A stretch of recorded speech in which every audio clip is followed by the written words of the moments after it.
It's that time of the year when everyone's planning their NFL fantasy drafts. It's a very exciting time, but also a stressful time for some. Everyone's planning their mock drafts and their draft strategies for draft day. Today I would like to give you guys 5 potential sleepers that you could get in your fantasy draft. I will give one for each position. Let's start with quarterback. At quarterback, my sleeper is Carson Palmer. Without a doubt, I feel like in the mid to late rounds, you must take him. I feel like he could be a starter in a deeper league with 12 or more teams. I feel like he will have a very good year. He's playing indoors, which is really big, especially in the winter months. He has a coach, Bruce Arians, that loves to throw the ball deep, and that's what Carson Palmer does really well. And if you guys remember, last year he was actually not a bad fantasy quarterback. He did have some pretty good weeks. I expect in Arizona they're going to throw the ball deep. He's going to have a very good year. Kind of like a comeback year. Remember when Kurt Warner went to the Cardinals, he became a lot better from the Giants. He went indoors. I'm not saying he's going to be Kurt Warner. Let's put that off the record.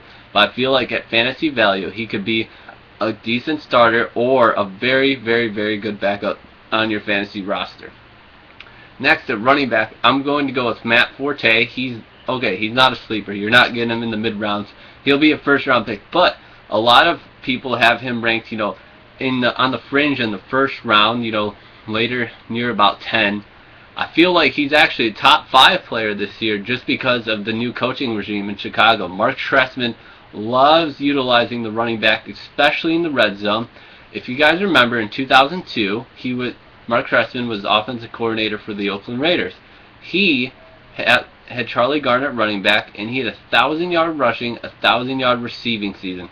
He was very central in the passing game. Plus, everyone knows Matt Forte is a very good pass catcher. I feel like he will be a very good third down back. He could be, I think, a safer pick, than Maurice Jones-Drew and Jamal Charles. I think I feel safer than him, even than C.J. Spiller. I feel like Spiller is that type of running back where, although he's very, very explosive, he can get injured pretty easily. He's a little guy, in Buffalo there, especially when it gets cold. He's going to take a lot of hits, being the featured back for the first time since Fred Jackson's out of Buffalo. I think Matt Forte is not just a safe pick, but a very good pick. If Adrian Peterson's going out the bird first, then you're going to have Arian Foster.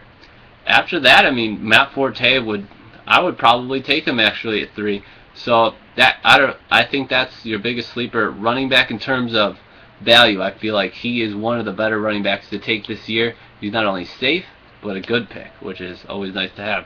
At wide receiver, Darius Heyward-Bey would be my sleeper. I feel like you could get him in the mid to late rounds. He had a tumultuous start to his career in Oakland. Unfortunately for him, he didn't have great quarterbacks throwing to him. Many offensive coordinator changes. But he goes to Indianapolis, a very good situation. He plays indoors where he can utilize that speed on the turf. That's going to be pretty huge for him. Plus, he's got Andrew Luck, who throws one of the prettiest deep balls in the NFL. Heyward-Bey can really fly. He's going to get a lot of deep passes to him. Plus, he's got Reggie Wayne on the opposite side of him. For the first time in Heyward-Bey's career, he's not going to be the featured receiver. That means that opens up more things for him. Single coverage, just a simple fly route for him off of play action would be great. He could get, at least 5 touchdowns just on deep bombs, I think, for Andrew Luck. I feel like mid to late, Darius Heyward-Bey, pretty good pick. My tight end sleeper is Jermichael Finley. People are like, what happened to him last year? Last year, he did not have a very good season. He was one of the best fantasy tight ends before his injury 2 years ago.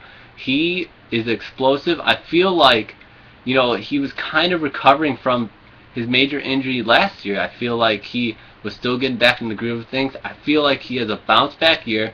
Everyone knows Aaron Rodgers is going to go to him, especially in the red zone. I feel like Jermichael Finley, if you could get him in the mid rounds at tight end, because Jimmy Graham, Gronkowski, even though he's injured, people still pick him early. Tony Gonzalez, they're going to go pretty early, but that mid-tier guy, I feel like Jermichael Finley could be a very productive fantasy player for you, especially on the touchdown end of things, because I feel like James Jones Rodgers' go-to target in the red zone last year. I don't think that's going to happen this year. Bigger target, Jermichael Finley, better for the Packers. I feel like that's your sleeper tight end in the mid rounds of the NFL draft.